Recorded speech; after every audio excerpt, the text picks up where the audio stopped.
Rap music began in Harlem and the South Bronx on playgrounds like this one, where people would gather to spin records and then recite their own lyrics. It's always been a part of what's been happening. There's not much. You got to understand, this comes from a culture where you don't have much to begin with. So how well you use words and put them together, that defines how well you can stand up and walk down the street. Basically, I think it was the second or the third Mentronics album. And they said they needed something that would cross over. You remember them? The massive hits of the 80s that everyone knows. Run-DMC breaking down barriers, the explosion of rap on MTV, these are the songs that made history, right? Wrong. Here's the truth. While those mainstream hits were climbing the charts and dominating the airwaves, the most important songs of the decade were being ignored. The real blueprints, the foundation stones, the tracks that actually built hip-hop as we know it today were left in the shadows, hidden from view, forgotten by history. The 1980s were the most transformative decade in hip-hop. It was the era when a localized culture from the Bronx evolved into a global art form. But that rapid evolution created a problem. The most commercially successful tracks overshadowed the foundational works that made them possible. The tracks that birthed new genres, the tracks that pioneered new production styles, the tracks that established new lyrical flows. These were the uncredited blueprints. So here's the question. What if the most important songs of the 80s are the ones we don't talk about? What if these forgotten tracks were the blueprints for everything that came after? Today, we're counting down the top 10. Before we dive into the countdown, this list celebrates the true pioneers. If you love deep hip-hop history and want more content like this, hit that subscribe button right now and drop a comment below. What's your personal favorite underrated 80s track? Let's start the conversation. Let's begin with number 10. Funky 4+1 dropped That's the Joint in 1980. This 9-minute track is the ultimate bridge from the 70s disco rap era to the 80s golden age. It's a perfect snapshot of the live multi-MC party. The energy is pure old school. MCs passing the mic back and forth over a funk groove from the Sugar Hill House Band. But this track has two massive achievements that are always overlooked. First, on February 14, 1981, Funky 4+1 performed this song on Saturday Night Live. Debbie Harry from Blondie hosted the show. This was the first ever hip-hop performance on national TV. Not Run-DMC, not anyone else. Funky 4+1. Second, the group had a secret weapon, Sha Rock, hip-hop's first great female MC. She wasn't just tagging along. She was a founding member. She proved that women didn't enter hip-hop through Answer Records. They were there from the beginning, co-founding the art form. Number 9 takes us to 1984. Tila Rock and Jazzy J released It's Yours in 1984. This track is patient zero for the new school. It has a special place in history. It was the first thing ever with a Def Jam logo on it. Rick Rubin produced it in his NYU dorm room before he even partnered with Russell Simmons. The sound is a total break from the disco rap style. No live band, just a raw, pounding drum machine and scratches. This minimalist sound became the prototype for the entire Def Jam label. But the real blueprint here is lyrical. Tila Rock was an adjective expert. He was a game changer. He used a larger vocabulary, abstract phrasing, and a new, more careful flow. His lines said it all. Common talk deserves a walk.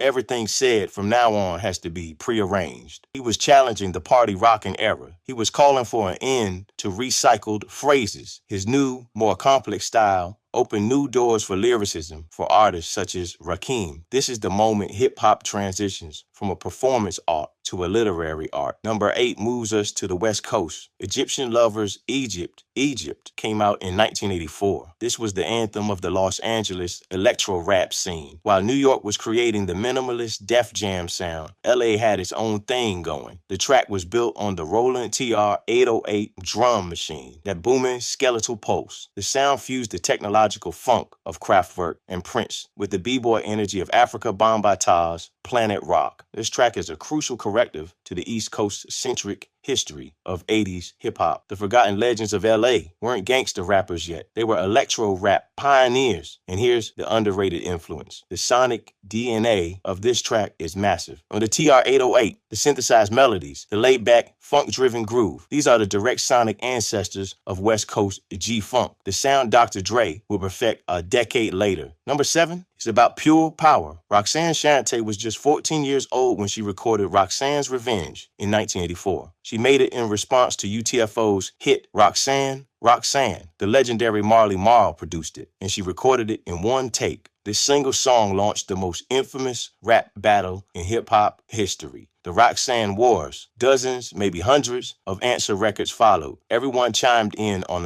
the narrative. This is often cited as the first diss track in hip-hop history. Shantae's raw, unapologetic style and lyrical prowess paved the way for future female MCs. But the real blueprint is the phenomenon it created. The Roxanne Wars was hip-hop's first viral moment. It proved that narrative, conflict, and beef sold records and built stars. It created the commercial blueprint for every major rap battle to follow. And Shantae wasn't just part of a male crew. She was the antagonist and the protagonist. She weaponized her raw femininity to lyrically destroy a male group and become the queen of rap. She established the battle-tested female MC as a pillar of the genre. Number 6 is the confirmed patient Zero. Schoolie D's PSK, What Does It Mean? Came out in 1985. This was a raw, independent 12-inch from Philadelphia. Not New York, not LA, Philly. The title, PSK, was an explicit homage to the city's Parkside Killers gang. This is, without question, the first gangster rap record. Over a huge drum machine beat, Schoolie D's fierce performance and sing-song flow laid out the unfiltered themes of guns, drugs, and girls. It felt less like a performance and more like a raw documentary. Here's why it's underrated. The history of gangster rap is almost always attributed to Los Angeles, Ice-T, and NWA. But this Philly track is Patient Zero. This is not speculation. It's a confirmed link. West Coast pioneer Ice-T is explicitly stated in interviews that he heard PSK, and it gave him the spark and the blueprint to create 6 in the Morning, which became the West Coast's own gangster debut. This one raw, independent Philly track is the direct ancestor of the entire NWA and G-Funk empire. Number 5 is the connective tissue. Just Ice released Cold Getting Dumb in 1986 on the album Back to the Old School. He's from New York City and is known as the original gangster of hip-hop. This track is pure, hardcore gangster rap.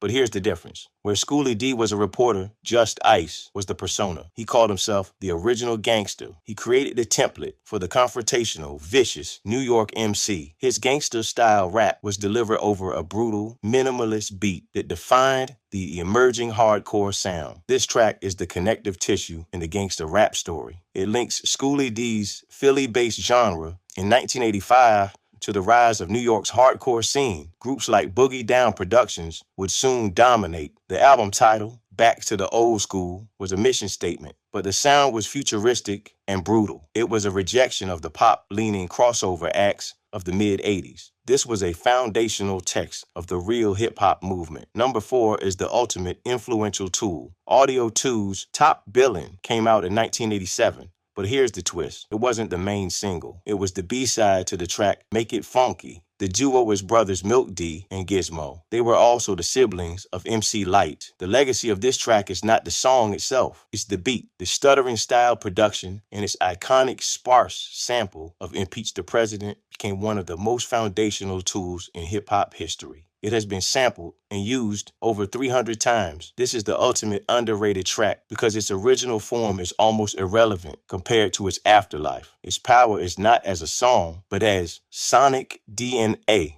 The fact that it was a B-side is the crucial detail. It was an afterthought. This happy accident became the backbone for hits by 50 Cent with I Get Money, Jay-Z and Kanye West with Otis, and Mary J. Blige with Real Love, among hundreds of others. It proves that influence in hip-hop is often structural, not just lyrical. It is arguably the single most influential beat of the 1980s. Number 3 is a manifesto. Stetsasonic was one of the first hip-hop acts to perform with a full band. The group included future legends like Prince Paul and Daddy-O. They used live instrumentation, sampling, and beatboxing. Talking All That Jazz came out in 1988. This track is unique. It's a manifesto. It was recorded as a direct response to critics of sampling. Specifically, musician James Mtoom had dismissed hip-hop as Memorex music and lazy. The song's lyrics are a brilliant defense of sampling as an art form. Tell the truth, James Brown was old till Eric B. and Rakim came out with I Got Soul. Rap brings back old R&B. And if we would not, people could have forgotten. It makes the case that sampling is an homage that gives new life to old music. This is an underrated moment in hip-hop's intellectual history. It is the genre's first major piece of critical theory. The art form became self-aware and defended its own artistic merit. It also has a dual legacy. First, it is the foundational text of the jazz rap subgenre. It sampled Lonnie Liston Smith and paved the way for Gang Starr, A Tribe Called Quest, and Diggable Planets. Second, the group's very existence as a hip-hop band made them the direct ancestors of the Roots. Number 2 is a political car song. Public Enemy released You're Gonna Get Yours in 1987. This is the explosive opening track from their debut album, Yo Bum Rush the Show, while the group would later be defined by tracks like Rebel Without a Pause or Public Enemy Number 1. This track is the thesis statement for their entire career. This is a deep cut